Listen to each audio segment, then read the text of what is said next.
যাদের জবান দিয়ে আল্লাহর নাম উচ্চারণ হয় না, আহা কি পরিমাণ কপাল পোড়া মন্দ। বাতে না খান মিয়া, ঘুম যান, পেশাব পায়খানা করে, এগুলা তো জানোয়ারও তো খায়, ঘুমায়, পেশাব পায়খানা, আহামরি কিচ্ছু না বেটা। আল্লাহ আমাদেরকে বুঝ দান করেন। আল্লাহ যেন বারবার ডাক দেয়, নবীজির মাধ্যমেও বলাইছে, নিজেও বলছে, নবীজির সুন্নাতের মাধ্যমেও দেখাইছে যে আমি চাই আমার বান্দা যেন আমার নাম নেয়। মনে করেন বাথরুমে ঢুকতেছে, তো আল্লাহ যেন ডাক দিছে, এই শোনো আনিস কই যাচ্ছ? বাথরুমে, আমার নাম নাও, বিসমিকাল্লাহুম্মা ইন্নী আউযু বিকা মিনাল খুবুসি ওয়াল খাবায়েস, আমার নাম নাও। বাথরুম থেকে বের হয়েছে, এবার বের হইছো? হ্যাঁ বের হইছো, আমার নাম নাও। গুফরানাকাল হামদুলিল্লাহিল্লাযী আযহাবা আন্নিল আদা ওয়া আফানি, এই যে খাইতে বসছো, আমার নাম নাও।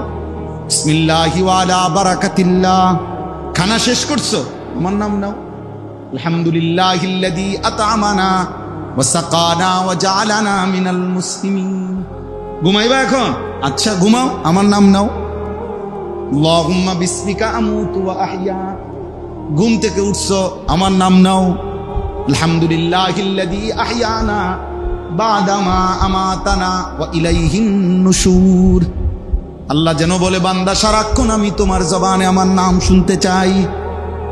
আমি চাই বান্দা তুমি আমারে ডাক দিবা। আমি আল্লাহ ওয়াদা দিলাম, প্রত্যেকবারে আমি আল্লাহ তোমারে ডাক দেব। ফাযকুরুনি আযকুরুকুম, তুমি ডাকবা আমারে, আমিও ডাকবো তোমারে। সুবহানাল্লাহ। এজন্য বান্দা বলে আল্লাহ, আল্লাহ বলে বান্দা। বলো না, কি বলো? এজন্য কোন বান্দা যখন আল্লাহর জিকির করতে থাকে, আল্লাহরে ডাকতে থাকে, তখন আল্লাহ বারবার বলে, কিছু চাইবা? বলো কিছু চাইবা।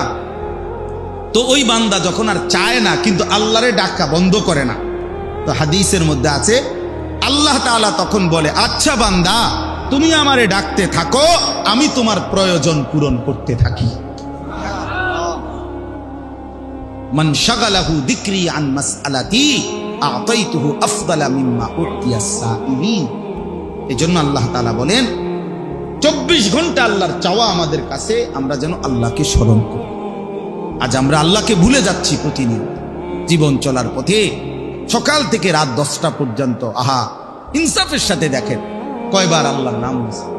যুবক ভাই তোমরাও দেখো, ছেলেরা, বাবা, আস্থা জলজ্জান্ত একটা মানুষ তুমি, মুসলমানের বাচ্চা, কিন্তু সারা দিনে 8 ঘন্টা 10 ঘন্টা 12 ঘন্টা চলে যায়, একটা বার একটা সেজদাও না, একটা বার আল্লাহর নামটা মুখে আসে না। আরে জালেম, তোর চাইতে নিকৃষ্ট বেঈমান, তোর চাইতে নিকৃষ্ট নাফরমান আল্লাহর জমিনে কুত্তাও হয় না। কুত্তা এত খারাপ না বেটা, কুত্তাও এত খারাপ না বেটা। রাসূলুল্লাহ সাল্লাল্লাহু আলাইহি ওয়াসাল্লাম যখন সাহাবীদের সাথে বসতেন একসাথে, তো নতুন কোন আগন্তুক, মানে নতুন কোন ব্যক্তি যদি আসতো মদিনায় নবীজিকে দেখা করতে, সাক্ষাতের জন্য, ছেলেরা শোনো ভাইয়া, আল্লাহ নবী সাল্লাল্লাহু আলাইহি সাল্লামের কাছে আসলে নতুন, সে চেনে না, আগে দেখে নাই নবীজি, এরকম ব্যক্তি আসলে বলতো, আগে জিজ্ঞাসা করতে হইতো, মান ফিকুম মুহাম্মদ, আপনাদের মাঝে মুহাম্মদ কোনজন?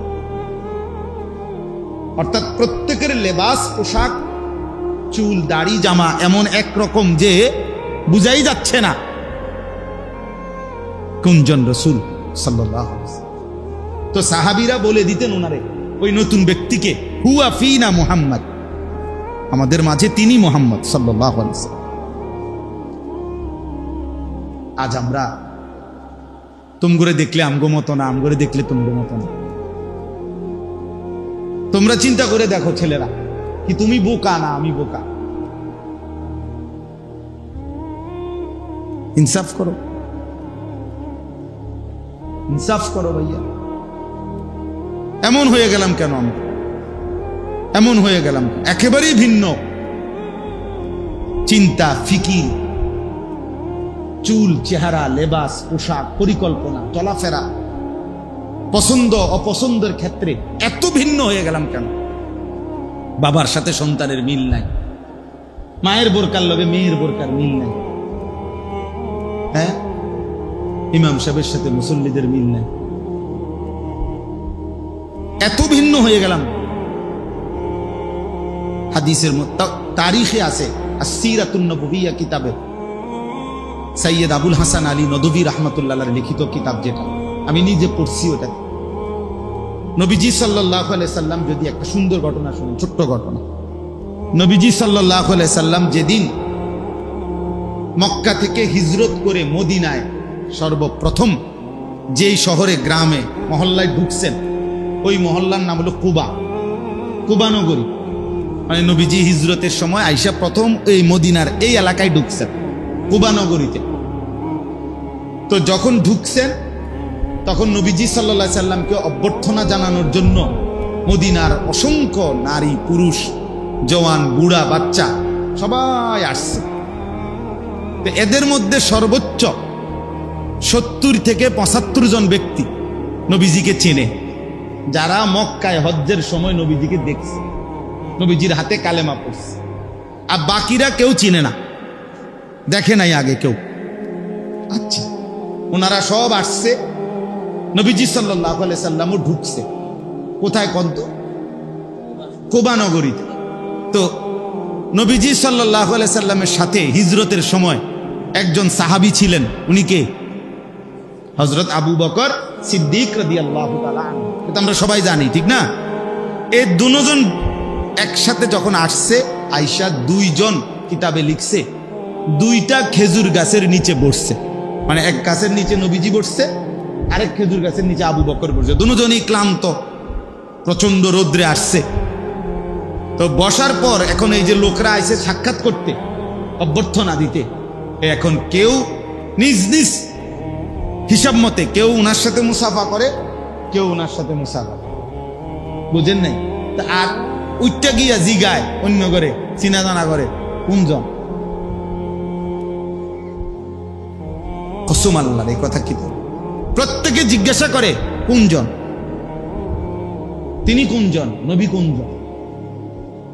তো তখন আবু বকর সিদ্দিক রাদিয়াল্লাহু তাআলা আনহু এটা বুঝছে।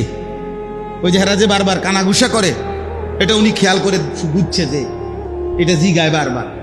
তখন উনি উঠে গিয়ে একটা রুমাল বা চাদর কিছু একটা আল্লাহ নবী সাল্লাল্লাহু আলাইহি সাল্লামের মাথা মুবারকের মধ্যে দিয়া দিছে, দিয়া উনি পাশে দাঁড়াইছে।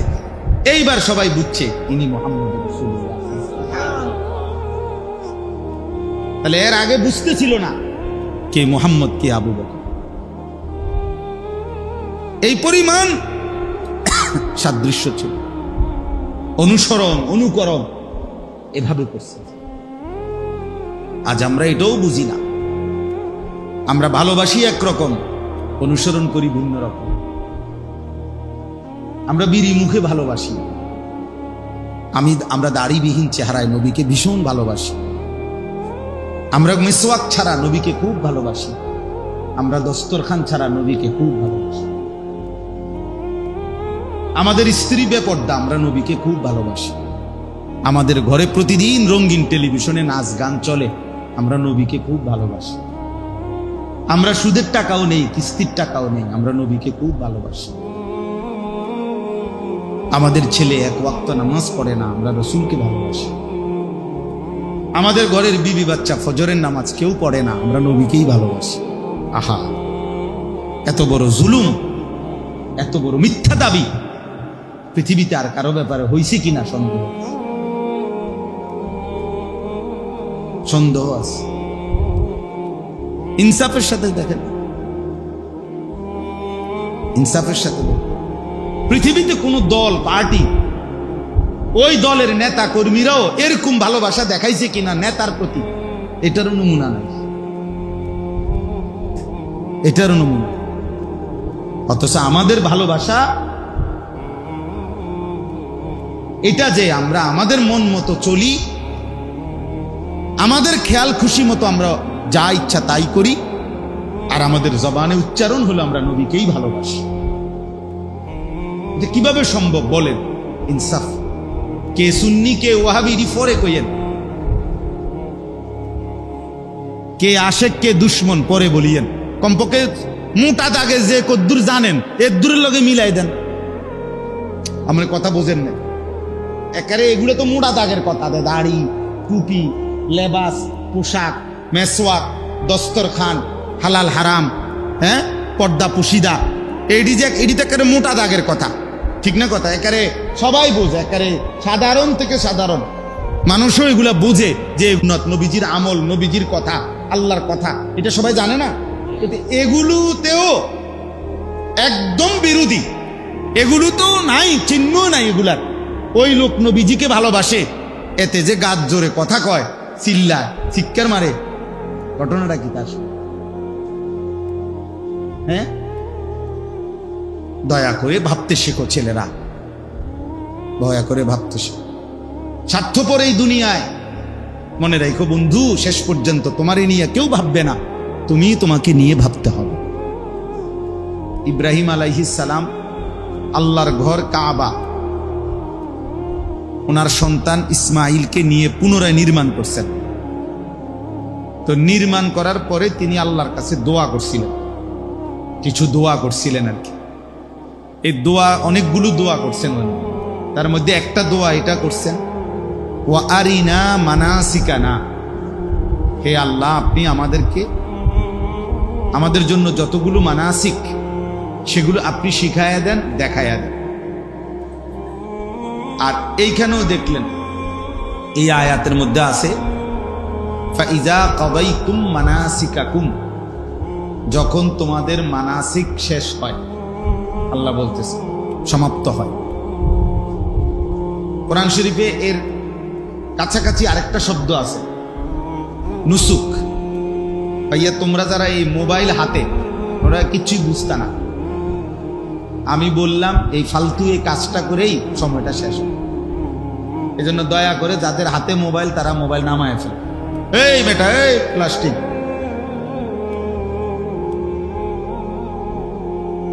কথা বলে হের আর আলগি দেয় না। এই জন্য কেউ হাতে মোবাইল ধরে রেকর্ড করবে না, একদম নিষেধ করবে। পছন্দ না হলে চলে যা, না হলে আমি উঠাই দেবো।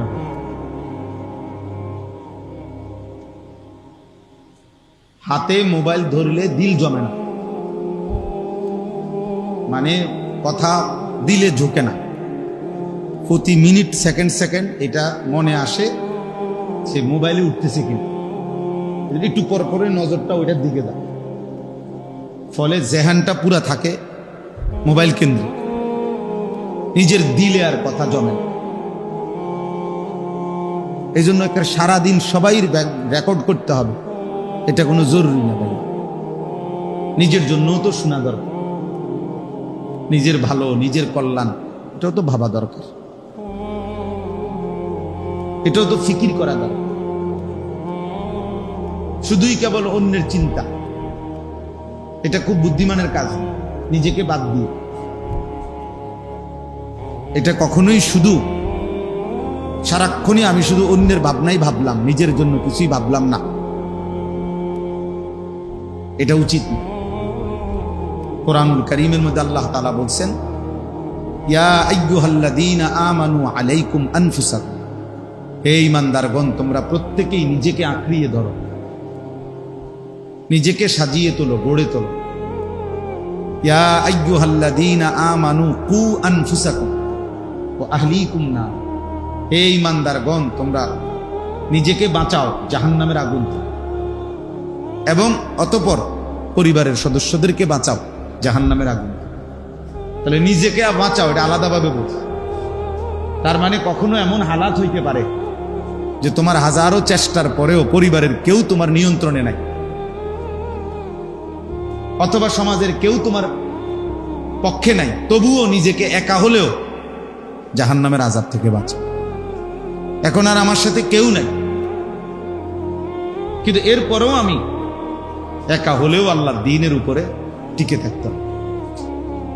হযরত হুযায়ফা রাদিয়াল্লাহু তাআলা আনহু হাদিসে আছে, নবী সাল্লাল্লাহু আলাইহি সাল্লামের একজন বিখ্যাত সাহাবী, উনি এটা নবীজিকে একদিন জিজ্ঞেস করছে, ইয়া রাসূলুল্লাহ সাল্লাল্লাহু আলাইহি ওয়াসাল্লাম, যদি চলার পথে জীবনে কোনোদিন এমন হয় যে কারো সাথেই মিশতে পারলাম না, কারো সাথেই বনলো না, দিন মানতে গিয়ে, ইসলাম মানতে গিয়ে কারোর সাথেই কুলাইতে পারলাম না। তখন আমি কি করব?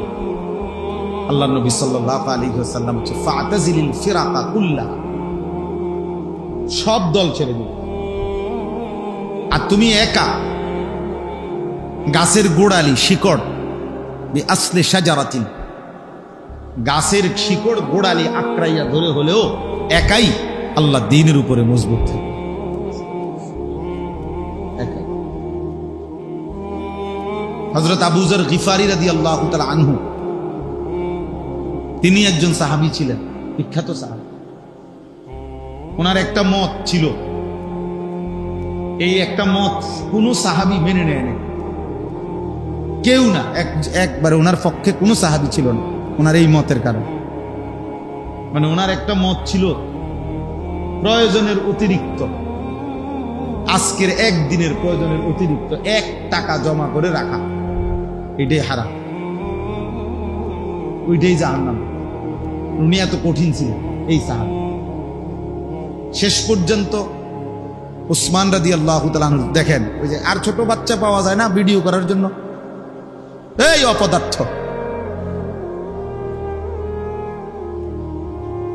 সবচেয়ে বড় জালেম ওই জালেম, যে জালেম তার হাতে মোবাইলটা দিচ্ছে, ওই সবচেয়ে বড় জালেম। যদি বাপ হয় তো ওই বাপও জালেম, যদি ভাই হয় সেও জালেম, যে তার অবুঝ সন্তানকে মোবাইল হাতে দিয়ে দূষণ করে। এর চাইতে বড় নাফরমান জালেম সন্তানের জন্য এর চাইতে বড় দুশ্মন আর কেউ হইতে পারে। কোন সন্তানের সবচেয়ে বড় দুশ্মন যে আপনজন হয়েও সন্তানের এত বড় ক্ষতি করে। খোলা কান্দে, এর লেগে মোবাইল দিচ্ছে। তো কানলে কি হয়েছে? কানলে মানুষ মরে যায়নি? আপনি শুনছেননি কোনোদিন কোনো বাচ্চা কানলে মরে গেছে? কানলে কি হয়েছে? কতক্ষণ ব্যবে করে থাকবে যে বলে, শুধু কান্দে, ভাত খাইতে চায় না। তো ভাত নাইলে 2 লোকমা কম খাবে, কি হয়েছে?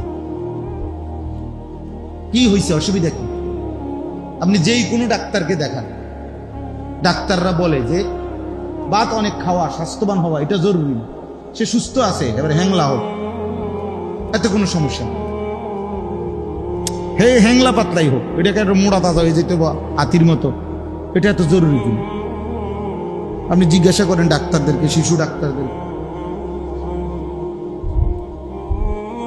তাইলে এই জন্য বললাম আফসোসের বিষয়, আফসোসের বিষয়। তো বলতেছিলাম হযরত ওসমান রাদিয়াল্লাহু তাআলা আনহুর জামানায় এই আবু যর গিফারি রাদিয়াল্লাহু তাআলা আনহু, কেউ ওনার মতের পক্ষে নাই। শেষ পর্যন্ত উনি মদিনা থেকে শত শত মাইল দূরে বিচ্ছিন্ন একাকী, একদম নিঝুম একটি জায়গায় একাকী চলে গেছে, এবং মৃত্যু পর্যন্ত সেখানে একাই তিনি ছিলেন। আর কেউ ছিল না, ওনার পরিবার, বিবি, বাচ্চা ছাড়া আর কেউ ছিল না। একজন রাবাজা নামক একটি জায়গা। আমাদের কুমিল্লার একজন বড় আলেম আছে, হযরত মাওলানা মুফতি আমজাদ হুসাইন, মুরাদনগর বড় মাদ্রাসার মুহতামিম সাহেব। উনি এই বছর হজ্জের সফরে ওইখানে গেছে, আমার খুব ঘনিষ্ঠ মানুষ। তো আমারে বলল, যে মাওলানা এই সময় আইসা গেছি যে বা গাড়িতে প্রাইভেট কারে যাওয়ার পরে পাহাড়ি অন্য এক ধরনের গাধা দিয়ে আরো কম পক্ষে 100-150 কিলো ভিতরে যাইতেছে, যেখানে কোনোভাবেই কোনো সিস্টেম, গাড়ি দিয়ে যাওয়ার সিস্টেম নাই ওনার কবরের কাছে। এইবার বুঝেন নাই কথাটা? মানে এখনো আইসা কি নাই, রাস্তা নাই, কোনো রাস্তা নাই। তো 1450 বছর আগে কি ছিল, 1200-1300 বছর আগে কি ছিল? তবুও তিনি একা চলে গেছে। এজন্য বললাম আর কি, নিজের ফিকির করা, নিজের ফিকির করা, নিজেকে ভুলে না যাও। এই পরিমাণ জনসেবা করলাম, জনসেবা করতে করতে জোহরও নাই, আসরও নাই, মাগরিবও নাই, ওটা জনসেবা করে। উনি মেল দরবার করতে আছে, 3টার সময় বইছে রাত 10টা পর্যন্ত। তার এই সুপারি গাছটা ঠিক করছে, শেষ পর্যন্ত সিদ্ধান্ত হয়েছে সুপারি গাছ একটা নিব, রাস্তা হইব। এই আর মাশাআল্লাহ বিশাল বড় কাজ হয়েছে। কিন্তু আসরও পড়ে নাই, মাগরিবও পড়ে নাই, আশার নামাজও পড়ে না, উনি সুপারি গাছ ঠিক করে। অনেক বড় সমাজ দরদি, মানব দরদি, কিন্তু নিজেকে ভুলে গেছে। আমার শায়েখ আল্লামা মুফতি মুশতাকুন নবী কাসিম শত শতবার আমারে বলছে, বহুবার, মরানা কোন মাহফিলে যাইতে গিয়েও জামাত যেন না ছুটে, ওয়াজে যাইতে গিয়েও কি ছুটবে না, যেন জামাত না ছুটে। ও মাহফিল কিচ্ছুই তো না, 20 মিনিট দেরি হয়, হ্যাঁ তারা কাবজাব করুক, লোক যাইতেছে, যাই গিয়ে যে যাই লোকে যাই লোক, বাকি যেগুন থাকবে ওরা শুনবে, ওনারা আরেকদিন এসে শুনবে। কথা বোঝেন নাই? গেছে গাড়ি, নাহলে 50 জন লোক চলে গেছে তো কি হয়েছে, 100 জন লোক চলে গেছে তো কি হয়েছে? এই হজ্জের সফরে আপনার, আমি তো আসছি মাত্র 2 দিন হয়েছে, মঙ্গলবার দিন সকালবেলা আসছি হজ থেকে। হজ্জের এই সফরে এই মনে করেন আপনার একসাথে রুমমেট, উনি আবার কইতেছে আমারে যে ভাই একটা কম্বল কিনুন, আপনি না গেলে হইতো না, এটা একটা কম্বল। এই একটা কম্বল কিনতে গিয়া এই লোকের লগে এই লোকটা মনে করেন মসজিদে হারামে জোহরও করে নাই, আসলে 2 ওয়াক্ত নামাজ ছেড়ে দিছে, এটার লেগে একটা কি কিনে দিছে, কম্বল। কালার মিলাইছে, ওজন মিলাইছে, কেজি মিলাইছে, একটু ডিপ আসেনি, একটু লাইট আসেনি, বাইক দেখাইছে বেডিরে, ভিডিও কলে সাউসে কেরম লাগে তোমার 3টা কালার ফাটাইছি, বেডিও কয় একটু 3টা না আরো হচ্ছে নিশান, আরো 2টা দোয়া আনছে। বাহ, খামখি। অথচ নামাজ ছুটে গেছে মসজিদে, জোহরের নামাজ। একটা সেজদা 1 লক্ষ, একটা রুকু 1 লক্ষ। কয় টাকার কম্বল কিনলা, কয় টাকার নেকি হারাইলা। খুব কঠিন হজ্জের এই সফরে আল্লাহর বান্দাদেরকে বুঝানো, খুব খুব খুব খুশি মুআল্লিম, আল্লাহর রহমতে হুজুর আল্লাহ আমগরে এমন মুআল্লিম ফান্ডা উদ্দাইন না খাওয়া, আল্লাহ রহমতে বাইরন লাগে না, নিচে মসজিদ, রুমের তলে। কত বড় নিয়ামত, মসজিদে হারামে 1 ওয়াক্ত নামাজ পড়ন লাগে না, আল্লাহ পাক এত বড় মুআল্লিম ওনারে দিছে। খুশি ঠান্ডা পর্যন্ত জর্দা লাগছে, হুজুর জর্দা হুদ্দা আইনা দিছে, আর কি করতো মুআল্লিম, না আর কি করতো, জান দিয়া লাইতো। কিন্তু আমনেরে যে এমন জায়গাত নিয়ে রাখছে যেখানে আর মসজিদে হারামের নামাজের জামাত জুটে নাই কপালে, এইটা ওনার কোনো বিষয় না, ওনার যে সুগারি আইনা দিছে এটা উনি খুশি, জর্দা আইনা দিছে এটাও খুশি। বুঝছেন নি আপনি হিসাব? শয়তানরে পাথর মারার টাইম হয় 12টা বাজে, পাথর মারা এলেছে 9টা বাজে, নিরিবিলি। দেখছেন বলে সবাই বোঝে না। এখন আইসেন যে কোনো আসেনি কোনো ঝামেলা, কি সুন্দরে পাথর মেরে গেলাম, আরে কি সুন্দরে তো পাথর মারছেন, টাইমে তো হয়েছে না।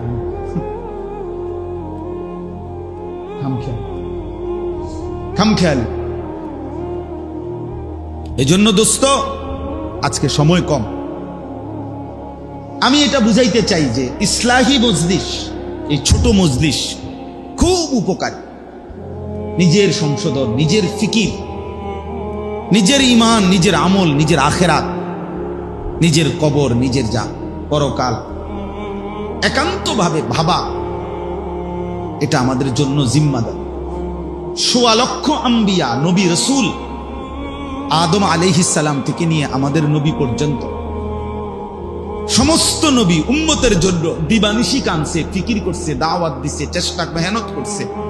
কিন্তু এর পরেও আল্লাহর কসম একজন নবীও নিজেকে আলাদাভাবে নিজের কথা বলেন নাই, নিজের জন্য আলাদাভাবে ফিকির করছে, নিজের কথা মনে রাখছে আলাদা।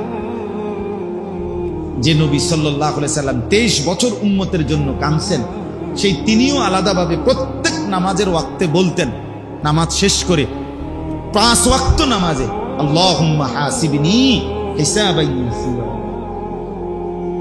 আল্লাহ আমার হিসাব হাসরের ময়দানে সহজ করে দিন। নিজের কথা ভাবছে, নিজেরে কি করেন নাই বলেন, নিজেরে বাদ দেন। ইব্রাহিম আলাইহিস সালামের মতো নবী কোরআনে আছে, তিনি বলছেন রব্বি লা তুখজিনি ইয়াউমা ইউবাসুন, আল্লাহ হাসরের ময়দানে আমারে বেইজ্জতি করেন। নূহ আলাইহিস সালামের মতো নবী 950 বছর যিনি মানুষকে আল্লাহর দিকে ডাকছেন, সেই তিনি পর্যন্ত বলছেন আল্লাহর কাছে রব্বিগফিরলি ওয়ালিওয়ালিদাইয়া ওয়ালিমান দাখালা বাইতিয়া মুমিনান ওয়ালিল মুমিনিনা ওয়াল মুমিনাত, আল্লাহ আমাকে মাফ করে দেন, আমার মা বাপকে মাফ করে দেন, এবং আমার দলভুক্ত যত মুমিন মুমিনাত তাদেরকেও মাফ করে দেন। কিন্তু নিজের কথা আলাদা বলছি কিনা বলেন, কথা বলেন না, নিজের কথা বলছি কিনা? এই জন্য প্রিয় ভাই নওজোয়ান, তোমাদেরও অনেকের মধ্যে মানব সেবার, মানুষের কল্যাণ করার মানসিকতা আছে, মাশাআল্লাহ, এটা ভালো গুণ, কোনোভাবে এটা দোষণীয় না। আমি বলি না মেল করেন, মিটিং করা, গরিব অসহায় দুঃখী মানুষের সেবা, মানবতার কল্যাণ নিঃসন্দেহে ভালো কাজ, উত্তম কাজ, মহৎ কাজ। কোরআন সুন্নাহ এটা উৎসাহিত করছে। কিন্তু নিজেকে ভুলে যাওয়া, ত্রাণ তো দিলা আজকে সকাল থেকে নিয়ে রাত পর্যন্ত, তো জোহর আসর মাগরিব এসা পড়লা না, কথা বোঝেন না? রক্ত তো দিলা এই 3 মাসে 3 জনের, আল্লাহকে সেজদা দিলা না, বুঝেন না? রক্তদান মহৎ কাজ করলেন, সেজদা দিলেন না যে, নামাজ পড়লেন না যে, নামাজ পড়লেন না। এই জন্য নওজোয়ান ছেলেদেরকেও বলি ভাইয়া, এই মজলিসের মূল ফিকির হলো নিজের ফিকির। এক মজমায় এক বসায় মানুষ সব ঠিক করতে হবে, সব বলতে হবে, এটা জরুরি না। এটা কি না জরুরি? তাহলে নবী সাল্লাল্লাহু আলাইহি সাল্লাম একদিন বয়ান করে দিলেই সার্থক, তাহলে আর 23 বছর দরকার ছিল না। এক বসায় একদিনে ওয়াজ শুরু করিয়া 3 দিন টানা কইয়া, আচ্ছা ঠিক আছে সব বলে দিলাম, এমনি এমনি চললো, কোন আমি যাই, এরকম। তাহলে ইসলাহি মজলিসের মূল ফিকির হলো নিজের সংশোধন, ইসলাহে নফস, আত্মসংশোধন, আত্মশুদ্ধি, নিজের পরিবর্তন। আমরা প্রত্যেকেই এখানে আজকে এতটুকুই অনুরোধ, নিজের ফিকির করা চাই ভাইয়া। কিশোর নওজোয়ান তোমাদেরকেও বলি ভাইয়া, তোমরা ছেলেরা, অনেক ছেলে এখন নিজের হাতে নিজেরে তুলে নিছ, অনেকটাই তোমরা এখন এমন যে তোমরা তোমার মতো করেই ভাবতেছ, নিজে নিজে তোমার যা ভাল লাগে তুমি যা করতেছ, খাওয়া, ঘুম, চলা ফেরা, চাল চলন, পছন্দ অপছন্দ, রুচি, চুল, দাড়ি, লেবাস, পোশাক, কাপড় চোপড়, শার্ট প্যান্ট, সবকিছুতে একেবারেই নিজেই নিজে স্বয়ংসম্পূর্ণ। 10 জন একসাথে দাঁড়ায় ছেলে, 10 জনের চুল 10 রকম, 10 জনের জামা 10 রকম। অথচ খুদার কসম কিতাবে আছে, রাসূলুল্লাহ সাল্লাল্লাহু আলাইহি ওয়াসাল্লাম যখন সাহাবীদের সাথে বসতেন একসাথে, তো নতুন কোন আগন্তুক, মানে নতুন কোন ব্যক্তি যদি আসতো মদিনায় নবীজিকে দেখা করতে, সাক্ষাতের জন্য, ছেলেরা শোনো ভাইয়া, আল্লাহ নবী সাল্লাল্লাহু আলাইহি সাল্লামের কাছে আসলে নতুন, সে চেনে না, আগে দেখে নাই নবীজি, এরকম ব্যক্তি আসলে বলতো, আগে জিজ্ঞাসা করতে হইতো মান ফিকুম মুহাম্মদ, আপনাদের মাঝে মুহাম্মদ কোন জন? অর্থাৎ প্রত্যেকের লেবাস, পোশাক, চুল, দাড়ি, জামা এমন একরকম যে বুঝাই যাচ্ছে না কোনজন রাসূল সাল্লাল্লাহু আলাইহি ওয়াসাল্লাম। তো সাহাবীরা বলে দিতেন ওনারে, ওই নতুন ব্যক্তিকে, হুয়া ফিনা মুহাম্মদ, আমাদের মাঝে তিনি মুহাম্মদ সাল্লাল্লাহু আলাইহি ওয়াসাল্লাম। আজ আমরা তুমগরে দেখলে আমগো মতো না, আমগরে দেখলে তুমগো মতো না। তোমরা চিন্তা করে দেখো ছেলেরা, কি তুমি বোকা না আমি বোকা? ইনসাফ করো, ইনসাফ করো ভাইয়া। এমন হয়ে গেলাম কেন আমরা? এমন হয়ে গেলাম একেবারেই ভিন্ন। চিন্তা, ফিকির, চুল, চেহারা, লেবাস, পোশাক, পরিকল্পনা, চলাফেরা, পছন্দ অপছন্দের ক্ষেত্রে এত ভিন্ন হয়ে গেলাম কেন? বাবার সাথে সন্তানের মিল নাই, মায়ের বোরকার লগে মেয়ের বোরকার মিল নাই, হ্যাঁ, ইমাম সাহেবের সাথে মুসল্লিদের মিল নাই, এত ভিন্ন হয়ে গেলাম। হাদিসের তারিখে আছে আসসিরাতুন নববিয়্যা কিতাবে সৈয়দ আবুল হাসান আলী নদভী রাহমাতুল্লাহর লিখিত কিতাব, যেটা আমি নিজে পড়ছি, ওটা নবীজি সাল্লাল্লাহু আলাইহি সাল্লাম, যদি একটা সুন্দর ঘটনা শুনুন, ছোট্ট ঘটনা। নবীজি সাল্লাল্লাহু আলাইহি সাল্লাম যেদিন মক্কা থেকে হিজরত করে মদিনায় সর্বপ্রথম যেই শহরে, গ্রামে, মহল্লায় ঢুকছেন, ওই মহল্লার নাম হলো কুবা, কুবা নগরী। মানে নবীজি হিজরতের সময় আইসা প্রথম এই মদিনার এই এলাকায় ঢুকছেন, কুবা নগরীতে। তো যখন ঢুকছেন তখন নবীজি সাল্লাল্লাহু আলাইহি সাল্লামকে অভ্যর্থনা জানানোর জন্য মদিনার অসংখ্য নারী, পুরুষ, জওয়ান, বুড়া, বাচ্চা সবাই আসছে। তো এদের মধ্যে সর্বোচ্চ 70 থেকে 75 জন ব্যক্তি নবীজিকে চেনে, যারা মক্কায় হজ্জের সময় নবীজিকে দেখছে, নবীজির হাতে কালেমা পড়ছে। আর বাকিরা কেউ চিনে না, দেখে নাই আগে কেউ। আচ্ছা, ওনারা সব আসছে, নবীজি সাল্লাল্লাহু আলাইহি সাল্লামও ঢুকছে। কোথায় কন্ত? কুবা নগরীতে। তো নবীজি সাল্লাল্লাহু আলাইহি সাল্লামের সাথে হিজরতের সময় একজন সাহাবী ছিলেন, উনি কে? হযরত আবু বকর সিদ্দিক রাদিয়াল্লাহু তাআলা আনহু। এটা আমরা সবাই জানি, ঠিক না? এই দুজন একসাথে যখন আসছে, আয়েশা 2 জন কিতাবে লিখছে, 2টা খেজুর গাছের নিচে বসছে। মানে এক গাছের নিচে নবীজি বসছে, আরেক খেজুর গাছের নিচে আবু বকর বসছে। দুজনই ক্লান্ত, প্রচন্ড রৌদ্রে আসছে।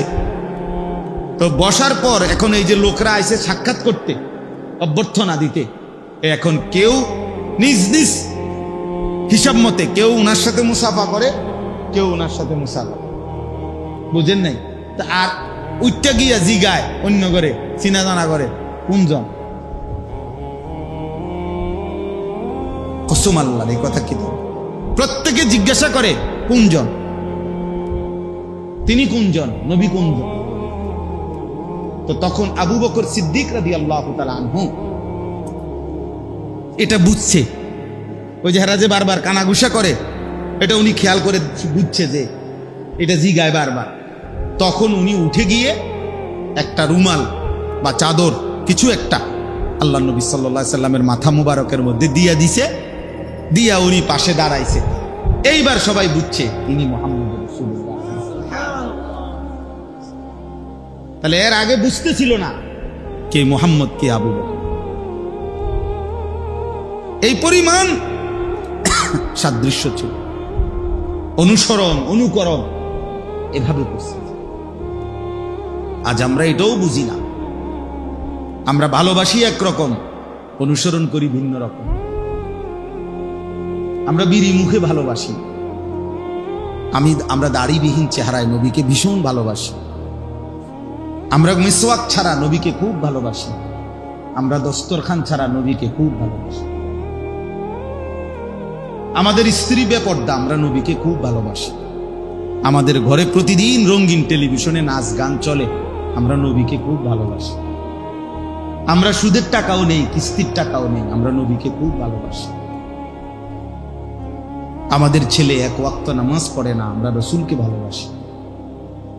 আমাদের ঘরের বিবি বাচ্চা ফজরের নামাজ কেউ পড়ে না, আমরা নবীকেই ভালোবাসি। আহা, এত বড় জুলুম, এত বড় মিথ্যা দাবি পৃথিবীতে আর কারো ব্যাপারে হয়েছে কিনা সন্দেহ আছে। ইনসাফের সাথে দেখেন, ইনসাফের সাথে পৃথিবীতে কোন দল, পার্টি, ওই দলের নেতা কর্মীরাও এরকম ভালোবাসা দেখাইছে কিনা নেতার প্রতি, এটারও নমুনা নাই, এটারও নমুনা। অথচ আমাদের ভালোবাসা এটা যে আমরা আমাদের মন মতো চলি, আমাদের খেয়াল খুশি মতো আমরা যা ইচ্ছা তাই করি, আর আমাদের জবানে উচ্চারণ হলো আমরা নবীকেই ভালোবাসি। এটা কিভাবে সম্ভব বলেন? ইনসাফ। কে সুন্নি কে ওয়াহাবি পরে কইয়েন, কে আশেক কে দুশ্মন পরে বলিয়েন। কমপক্ষে মোটা দাগে যে কদ্দুর জানেন এর দূরের লগে মিলাই দেন। আমার কথা বোঝেন না একারে, এগুলো তো মোটা দাগের কথা। দাড়ি, টুপি, লেবাস, পোশাক, মেসওয়াক, দস্তরখান, হালাল হারাম, হ্যাঁ, পর্দা পুশিদা, এডি তো একেবারে মোটা দাগের কথা, ঠিক না কথা? একারে সবাই বোঝে, একারে সাধারণ থেকে সাধারণ মানুষও এগুলা বোঝে যে নবীজির আমল, নবীজির কথা, আল্লাহর কথা, এটা সবাই জানে না। এগুলোতেও একদম বিরোধী, এগুলো তো নাই, চিহ্ন নাই এগুলার। ওই লোক নবীজিকে ভালোবাসে, এতে যে গাছ জোরে কথা কয়, চিল্লায়, চিৎকার মারে, ঘটনাটা কি তার? হ্যাঁ, দয়া করে ভাবতে শেখো ছেলেরা, দয়া করে ভাবতে শেখো।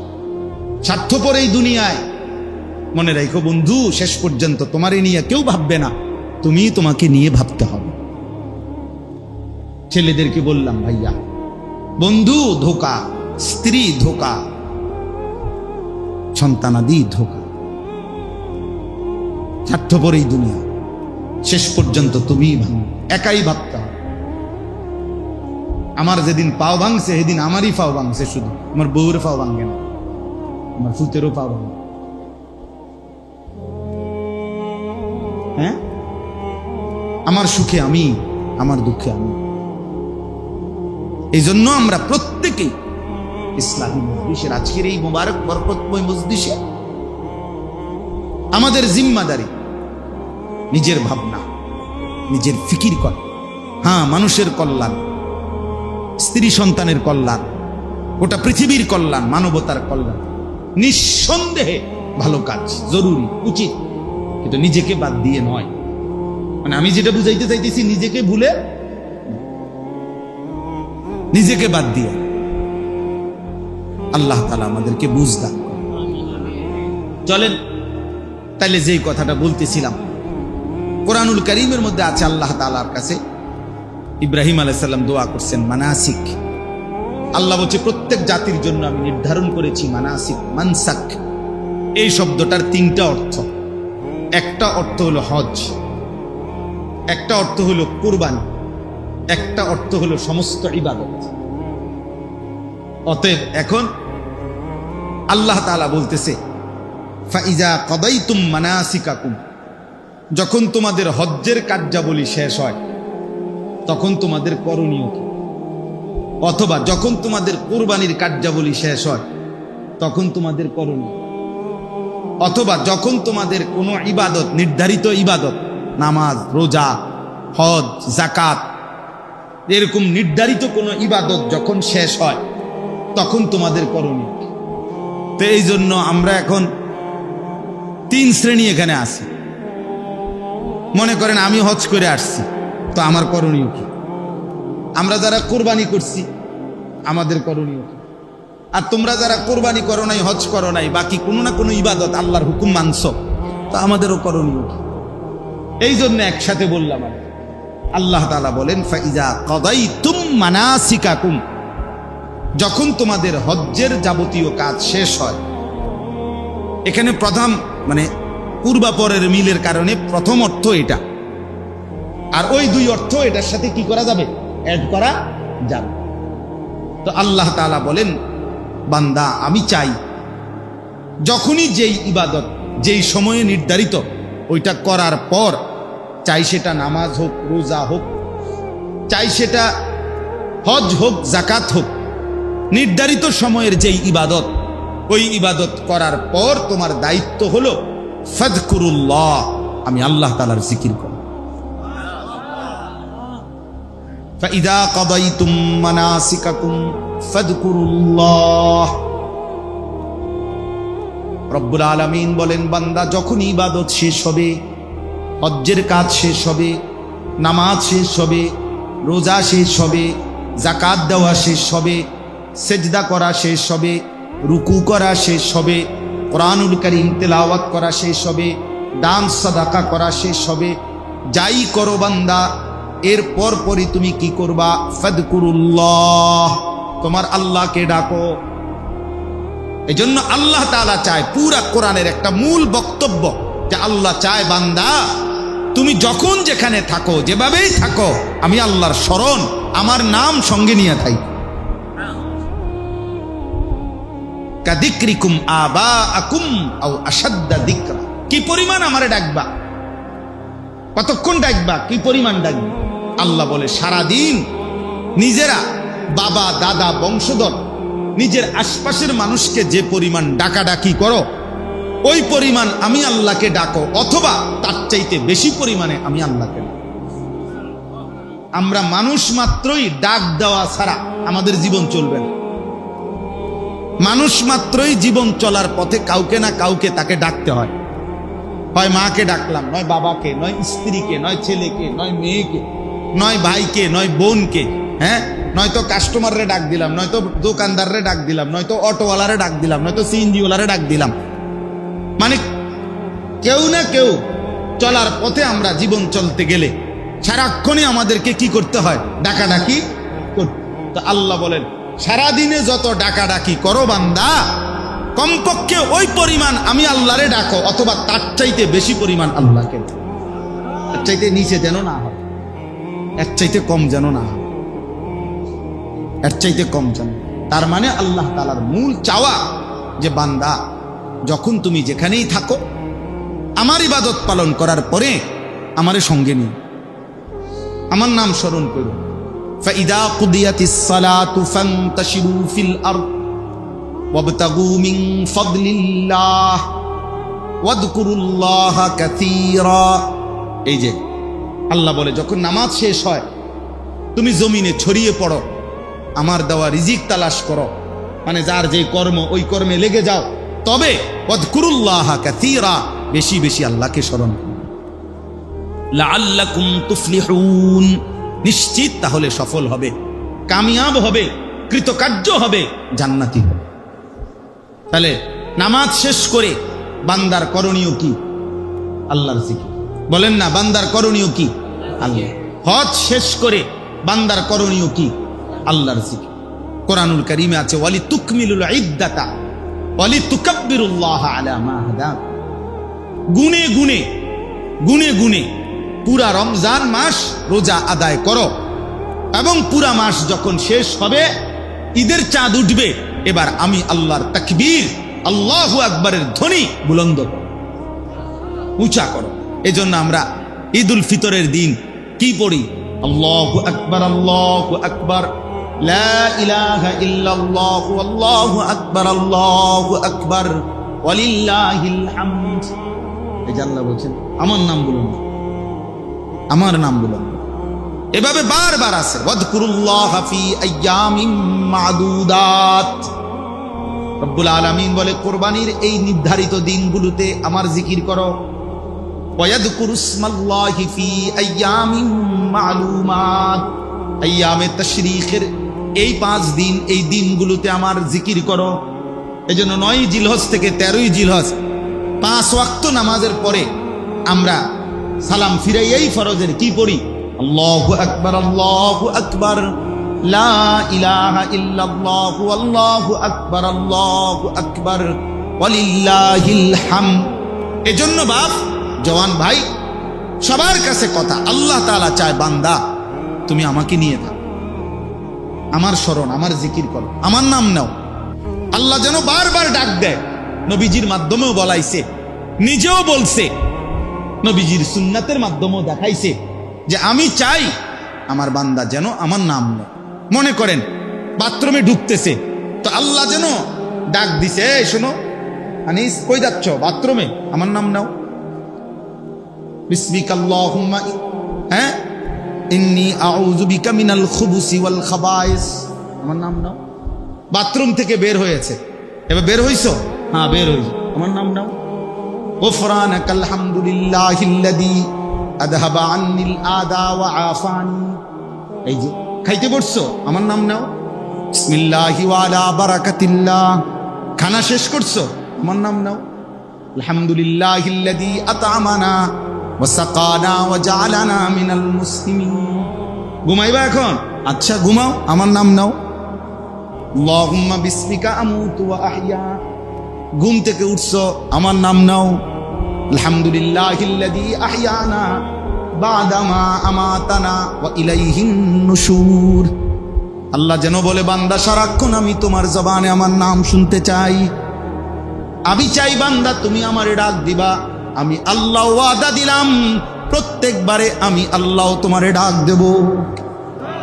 ফাযকুরুনি আযকুরুকুম। তুমি ডাকবা আমারে, আমিও ডাকবো তোমারে। সুবহানাল্লাহ। এজন্য বান্দা বলে আল্লাহ, আল্লাহ বলে বান্দা। বলো না, কি বলো? এজন্য কোন বান্দা যখন আল্লাহর জিকির করতে থাকে, আল্লাহরে ডাকতে থাকে, তখন আল্লাহ বারবার বলে, কিছু চাইবা? বলো কিছু চাইবা। তো ওই বান্দা যখন আর চায় না, কিন্তু আল্লাহরে ডাকা বন্ধ করে না, তো হাদিসের মধ্যে আছে আল্লাহ তাআলা তখন বলে, আচ্ছা বান্দা তুমি আমারে ডাকতে থাকো, আমি তোমার প্রয়োজন পূরণ করতে থাকি। মান শাগালাহু যিকরি আন মাসআলাতি আ'তাইতুহু আফদালা মিম্মা উ'তিয়াস সাইলিন। এজন্য আল্লাহ তাআলা বলেন 24 ঘন্টা আল্লাহর চাওয়া আমাদের কাছে, আমরা যেন আল্লাহকে স্মরণ করি। আজ আমরা আল্লাহকে ভুলে যাচ্ছি প্রতিনিয়ত জীবন চলার পথে। সকাল থেকে রাত 10টা পর্যন্ত, আহা ইনসাফের সাথে দেখেন কয়বার আল্লাহর নাম নিছে। যুবক ভাই তোমরাও দেখো, ছেলেরা, বাবা, আস্তা জলজ্জান্ত একটা মানুষ, তুমি মুসলমানের বাচ্চা, কিন্তু সারা দিনে 8 ঘন্টা 10 ঘন্টা 12 ঘন্টা চলে যায়, একটা বার একটা সেজদাও না, একটা বার আল্লাহর নামটা মুখে আসে না। আরে জালেম, তোর চাইতে নিকৃষ্ট বেঈমান, তোর চাইতে নিকৃষ্ট নাফরমান আল্লাহর জমিনে কুত্তাও হয় না। কুত্তা এত খারাপ না বেটা, কুত্তাও এত খারাপ না বেটা, তুই কুত্তার চাইতে খারাপ বেটা।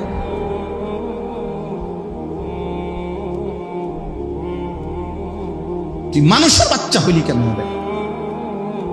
8 ঘন্টা 9 ঘন্টা 10 ঘন্টা হায়াতের চলে গেছে, পাপিষ্ট নাফরমান, একটা বার আল্লাহর নামও নিলি না।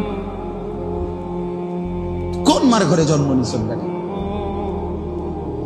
তোরে মুসলমান বলে, কোন ডাকাইতে বেড়া? কিসের মুসলমান বলে? কিসের মুসলমান? জীবন মানেই শুধু নারীর লোভী, জীবন মানেই শুধু মোবাইল, জীবন মানেই শুধু নর্তকী। সারাদিন বেড়ি দিয়ে কিতা করবা? মনে করো দিলুয়ারি বেড়ি তোমার একটা, এটা দিয়ে কিতা করবা? সারাদিন ইয়েতে বেড়ে লইয়া, আর কাম নাই মানুষের। পাগল, মাথা খারাপ, মাতাল ছাড়া আর কিছু নাকি বলেন না? বেড়ি দিয়ে বুঝি সারা জীবন মানুষের, আর কাম নাই দুনিয়া আমার।